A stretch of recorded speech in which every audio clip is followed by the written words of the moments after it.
Cricket chronicles with Chandresh में आप सबका स्वागत है। मैंने सोचा आज कल एक दिन का मैंने ब्रेक लिया था और सोच रहा था क्या बात कर सकते हैं। हमने बात कर लिया greatest best Indian ODI team ever.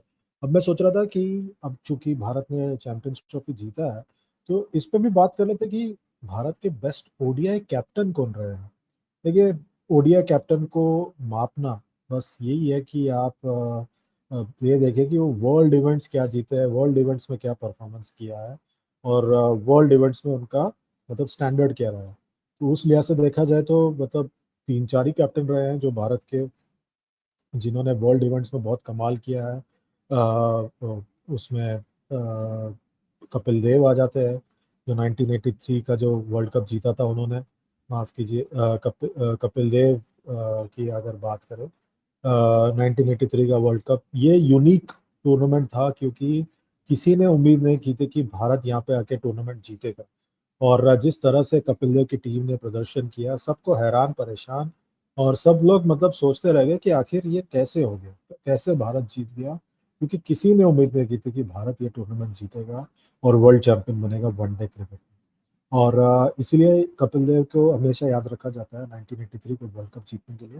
अगर आप देखें बड़े गौर से उस टीम में थोड़े एक्सपीरियंस खिलाड़ी थे, थोड़े जो है पुराने खिलाड़ी भी थे जैसे गावस्कर, मोहिंदर अमरनाथ, मदन लाल, दिलीप वेंगसरकर, और कुछ नए खिलाड़ी थे जैसे श्रीकांत शास्त्री, कीर्ति आजाद थे, और नए खिलाड़ी में आप देखें बलविंदर संधू भी थे। और सारे जो है मतलब दो लॉट तक कपिल देव खुद 24 साल के थे। तो उस लिहाज से देखा जाए तो ये बहुत बड़ी अचीवमेंट थी उस टीम के लिए to win that 1983 ODI world cup and become like the first one to win one day trophy. उसके पहले दो वर्ल्ड कप में भारत ने 6 मैच में सिर्फ एक ही मैच जीता था। तो आप समझ जाइए कि कितने पीछे थे भारत वनडे क्रिकेट में। तो अब देखें कि उस टीम के साथ जो है बहुत ही ज़्यादा एक दिलचस्प बात यह भी थी कि उस टीम से किसी को कोई उम्मीद नहीं थी। इसीलिए जब वो परफॉर्म कर रहे थे तो काफ़ी लोगों को लगा कि वाह क्या बात है, और जो उसके बाद जश्न हुआ वो जश्न आज तक ख़त्म नहीं हुआ। वो आज भी 20वां साल, 10वां साल, 15वां साल, 25वां साल, 40वां साल वो सेलिब्रेट करते रहते हैं। 42 साल होने वाले हैं इस साल उस टूर्नामेंट को जीत कर।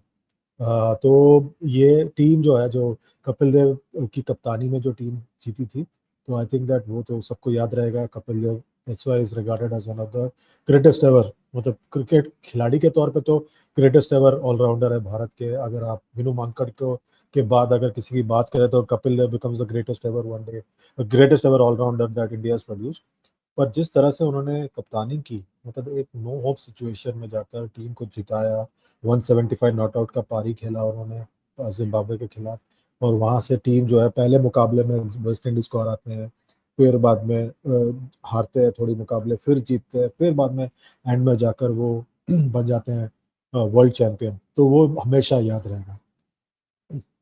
उसके बाद कपिल देव की 83 वाली टीम के बाद 84 जब आता है तब सुनील गावस्कर को एक बार फिर कप्तान बनाया जाता है, और वो जो कप्तानी में उन्होंने एशिया कप जो पहली बार 84 में हुआ था शारजा में, वो भारत उनकी कप्तानी में जीतते हैं, और फिर वो जीतते हैं वर्ल्ड चैंपियनशिप ऑफ क्रिकेट। और ये जो होता है ये खेला जा रहा है ऑस्ट्रेलिया में खेला गया था, जिसका एनिवर्सरी 2 दिन पहले था। मेलबर्न में जाकर ये टूर्नामेंट जीता था। सब मुकाबले जीते, कोई भी मुकाबला नहीं हारा भारत। और इसकी खास बात ये थी कि उस टूर्नामेंट में भारत ने सभी मुकाबलों में सिवाय फाइनल के टीम को दूसरी टीम को ऑल आउट किया था। और ऑलराउंड टीम थे, मेरे हिसाब से ये टीम सबसे बेस्ट वनडे टीम थी भारत की, क्योंकि इनके पास सब कुछ मौजूद था।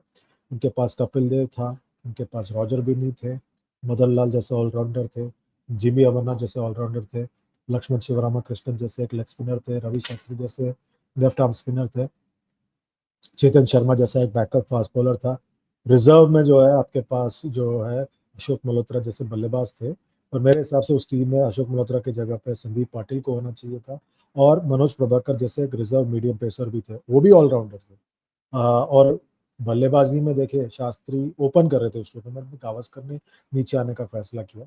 और उसके अलावा जो है वहाँ पर और भी ज़्यादा दिग्गज बल्लेबाज थे। नंबर 3 पर मोहम्मद अजहरुद्दीन नए नए आए थे, वो खेल रहे थे, 3 लगातार शतक मारकर आए थे उस टूर्नामेंट में। उसके अलावा जो है आपके जो बल्लेबाज जो वहाँ पर थे उसमें थे दिलीप वेंगसरकर, जिनके पास बहुत अनुभव था, कपिल देव का पावर था, ऊपर श्रीकांत का पावर था, गावस्कर नीचे बल्लेबाजी कर रहे थे, फिर मोहिंदर अमरनाथ आ रहे थे, फिर जो है वहाँ पर मदन लाल, रॉजर बिन्नी, आपके पास नंबर 10 तक बल्लेबाजी थी। तो वो में और फील्डिंग भी जबरदस्त थी।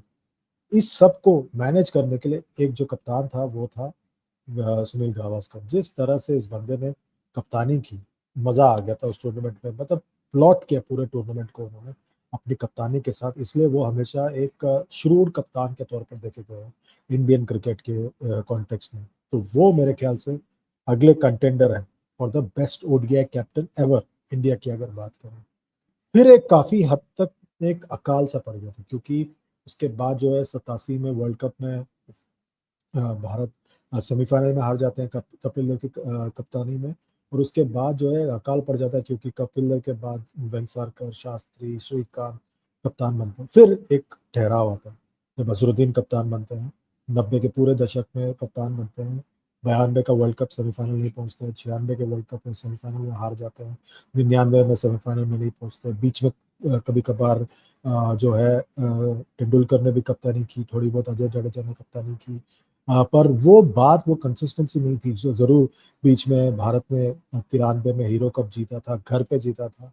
98 में जो है 2-3 टूर्नामेंट जीते थे, श्रीलंका में जाके निदास ट्रॉफी जीते थे, बांग्लादेश में इंडिपेंडेंस कप जीते थे, शारजा में टूर्नामेंट जीते थे। तो वो जीत का सिलसिला था, पर वो कंसिस्टेंसी नहीं थी, वो टीम में वो बात नहीं थी। और टीम जो है एक अरसे के बाद जो है पूरी तरह से तेंदुलकर पर डिपेंडेंट हो गई थी, इसलिए उस टीम की कप्तानी भी थोड़ी दिक्कत थी।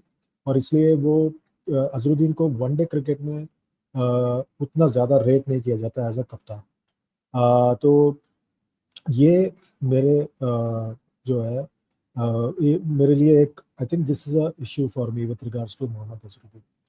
फिर उसके बाद जो आता है 2000 के बाद सौरव गांगुली ने जबरदस्त कप्तानी की।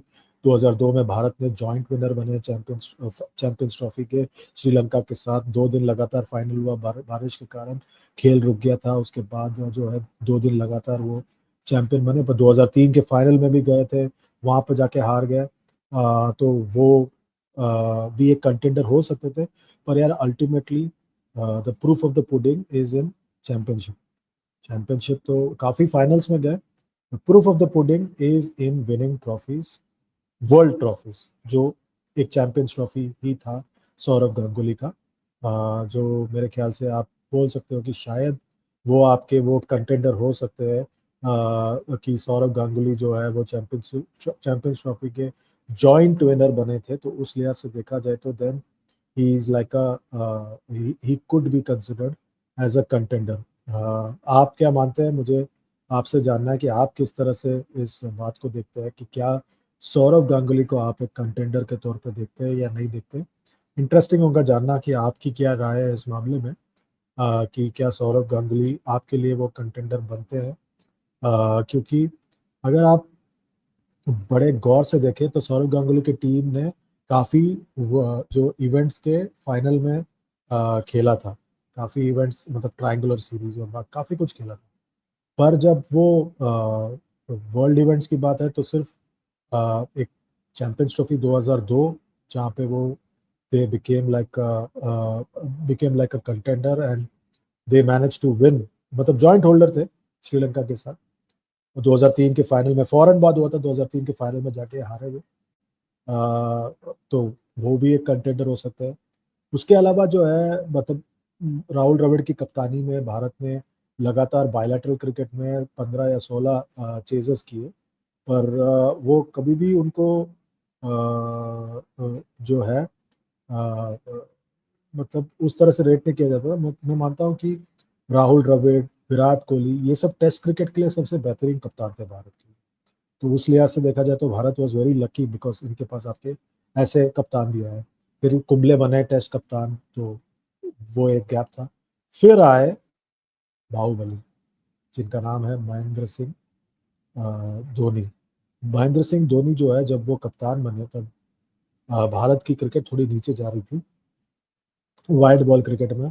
इन्होंने 2 ट्रॉफी जीते वर्ल्ड लेवल पे, वनडे क्रिकेट में, माफ कीजिए।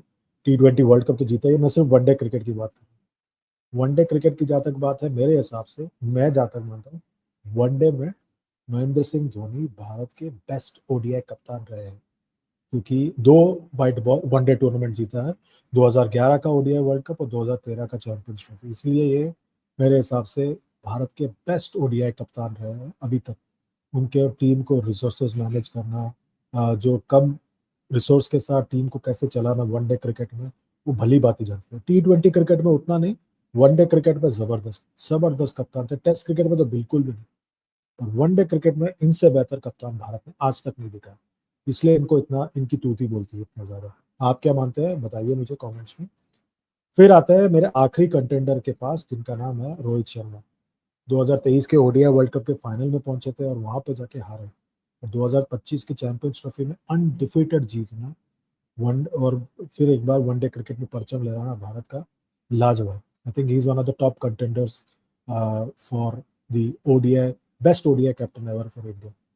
तो मेरा अगर आप पूछे, मानना पूछे, तो मेरे हिसाब से MS धोनी, रोहित शर्मा, कपिल देव, सुनील गावस्कर और उसके बाद सौरव गांगुली।